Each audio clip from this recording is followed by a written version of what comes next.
So for most people asking this question, they probably don't even have their foot in the door with the systems integrator. So some of these things might be kind of hard for you to apply, like showing up to work early, leaving later. So one thing you can do is come in for free training. Like, let your employer know, hey, I will come in for free training. I will sit with one of your controls engineer. I don't care if it's PLC programming, robot programming.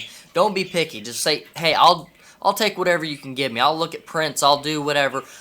Maybe try to avoid doing a lot of physical labor stuff, because a lot of companies will potentially try to take advantage of that. They may just put you to work on building some stuff or doing whatever. And if they're going to do something like that, then yes, they need to be paying you, even if it's minimum wage and we're calling it a training experience.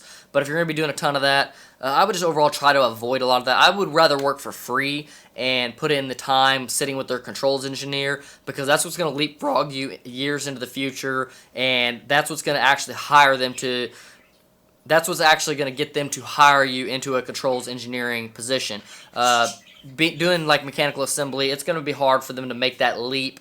You're going to gain some experience, and that experience is going to be super valuable, but for you to get to where you actually want to be in like a controls engineering aspect, you want to build those skill sets out so that way you're applicable. That way you're able to be put to the job. That way, whenever something arises and they're in a pinch, they utilize you.